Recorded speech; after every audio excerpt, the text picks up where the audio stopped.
You know how we watch behind the scene videos and a clapboard appears in front of a camera, someone yells action and snap! Bam, the scene erupts in that exact second. The camera starts gathering up all of this information being spewed at it, from set designs to costumes, the lines being spoken, the actors' reactions, and it tells us this story when just a few seconds ago, it was an overly bright soundstage with cardboard walls and dresses pinched together in the back with clamps as actors were yawning or reviewing their lines one last time. The camera captured the story because the crew built it before the film started rolling. And that's just like a brand. You have to plan for that moment of action. Hi, I'm Amy Jackson, creative director, award-winning designer, color nerd, and unapologetic brand evangelist. And this is Brand is Not a Four-Letter Word. We're going to explore my 3 branding A's in this mini podcast season. And we're kicking it off with, you guessed it, action. The fact is, if your brand only works when you explain it, it's not a brand. It might be a great logo, a beautiful, engaging aesthetic, or even powerful messaging. But a brand is more than those parts. It's a living entity. It's your roadmap and your North Star for business strategy. It's your action steps. We've all played the telephone game, right? Where one person whispers a sentence to their neighbor who passes it along until it eventually comes back to that first person who usually giggles because the original sentence has morphed into something very different. Well, a brand can have the same experience as that poor sentence did. We all interpret brand communication just a tiny bit differently as it has to make its way through our internal and external noise, right? But when every new asset built feels like we're starting over, or when everything has a new, fresh vibe every 6 months, this worsens it. Brands live in everyone's head, but a solid brand system better aligns those nuances. This is exactly why I say that brands have to be actionable to succeed, but what does actionable really mean? Well, it doesn't mean boring or rigid. Action indicates that you have a clear set of decision-making guides, or rules if you'd like. Some examples of branding rules might include the clear space, the background, the color versioning, and even acceptable adaptations of your logo or logos, and if you have more than one, how they would work together. Or if you're thinking about messaging, branding rules could be what you say first, what you say last, what you don't ever say at all. It gives guidance on tone with things like what grade level written communication should be hitting. What do you do about parts of speech? How casually can you voice things? And there should also always be guidelines on how you'll scale across formats: verbally, written scripts, greetings, photography, icons, illustration, general styles, color palettes, document templates, decks, environmental vibes, everything.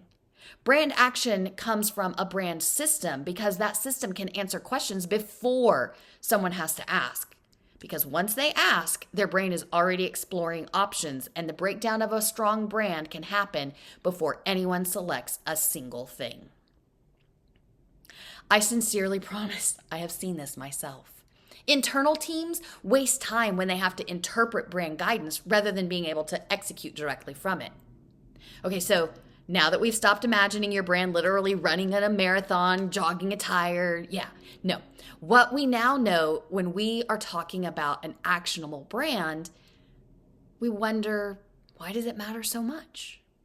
Well, Lucid Press recently revealed research showing consistent branding, because you knew what action it was to take from those communication clues, can increase revenue up to 33%.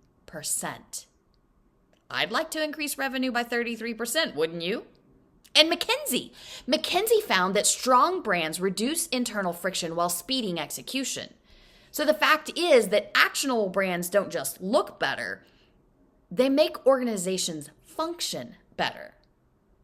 All too often, I find things like a company logo with no rules, which can lead to endless revisions and a weak presence across channels. Or a workflow system that lacks logic, which means slower rollouts and mistakes every time there's a new discussion or a meeting, a new document, or a creative piece. Or silos. Oh, those can create confusion across departments, and then outright disdain for brand assets can be created, and those are the very things that keep you relevant in your market. When I worked in-house as a brand manager, I had the absolute pleasure to redevelop a brand alongside industry giants and organizational smarty pants. And yes, of course, I rolled out my color wheel, but I also led interviews and surveys, interpreted data, dug into the history, and cast vision for the future with them. We workshopped the various brand elements and developed assets to support everything as it evolved. We created a mission that people could articulate and ensured environmental branding kept it top of mind so that everyone, and I mean everyone, in that building had no excuse not to quote it. Then we created and celebrated our organizational values as an extension and engineered systems to ensure the brand wasn't diluted or eroding across departments. We even built a long-term governance system to continue education and buy-in across teams. And we made sure to regularly review our work to steady that brand growth as it evolved year over year. And it mattered. The results were higher energy, better connection, and clearer communication internally and with our target audiences. If your team keeps asking the same brand questions over and over, that's usually a sign that your brand isn't actionable. And I don't just mean this for the marketing team. Nope. If your customer service team doesn't have a standard greeting, a wrap-up script, if they often have to ask how to handle things, your brand needs action. If your ops team has a lot of nuanced customer engagement, if there always seems to be an exception to the discovery call or the pitches, the proposals, onboarding, implementation, or even just how key meetings are structured, well, guess what? Brand systems would guide that with action. If your sales team is making their own fill in the blank here, anything from flyers to proposals to trade show booth engagement tools, or if you find deals are more focused on a single salesperson's specific personality, or as I would call it, their personal brand, then your organization's brand standards, you need concrete brand actions. If you're sitting in a budget meeting or a content planning session or a strategy build and everybody's checking in, but you don't have a clear picture of your audience demographics, your targeted reach, your upsell, and your maintenance goals, you need brand action to ensure that comes into focus for everyone. If you can't quote your mission and unpack your values after a glass of wine, guess what?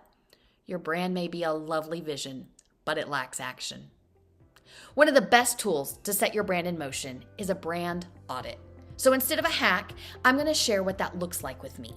Together, you and I, along with as many stakeholders as you decide should attend, will dive into your organization with a proven interview process.